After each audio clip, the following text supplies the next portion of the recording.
इस वक्त वो एक मुर्दा जानवर जिसको कह सकते हैं, जिसका आंद्रे भी हर चीज़ बाहर है। आप मैं मेरा कैमरा मैन आपको दिखा सके, ये जानवर खाने के काबिल नहीं है। इंतहाई लागिर और बीमार जानवर जो है वो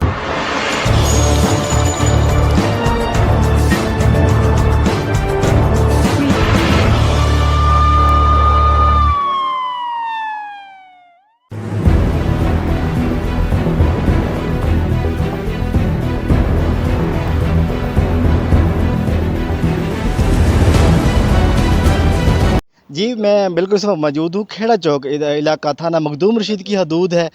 यहाँ पर हमने देखा कि एक मशकूक रक्षा देखकर हमने रोका। उसको पता चला है कि यहाँ पर बेवजह कोशिशों के बावजूद, बेइंतहा कोशिशों के बावजूद भी 2 नंबर गोश्त की रोकथाम को ना रोक सका। यहाँ पर इस वक्त वो एक मुर्दा जानवर जिसको कह सकते हैं, जिसका आंद्रे भी हर चीज़ बाहर है। आप मैं मेरा कैमरा मैन आपको दिखा सके, ये जानवर खाने के काबिल नहीं है। इंतहाई लागिर और बीमार जानवर जो है वो इलाके से लेकर इधर मुख्तलिफ होटलों पे सप्लाई किए जाता है, मुख्तलिफ कसाब के फटों के ऊपर सप्लाई किया जाता है। उसकी रोकथाम मुख्तलिफ महकमे हैं, महकमा जो डॉक्टर हैं, स्लाटर हाउस हैं या मुख्तलिफ महकमे इसके ऊपर काम कर रहे हैं, लेकिन इसकी अभी तक कोई रोकथाम नहीं हो सकी। मेरा कैमरा मैन आपको दिखा सके, इस वक्त बहुत ही बुरा हाल है। यहाँ पर आप देख सकते हैं कि ये जो गोश्त है वो खाने के काबिल नहीं है। इंतहाई मुज़र सेहत गोश्त है, जिसको मुल्तान के मुख्तलिफ होटलों पे या बिरयानी स्टॉल्स के ऊपर सप्लाई किया जाएगा।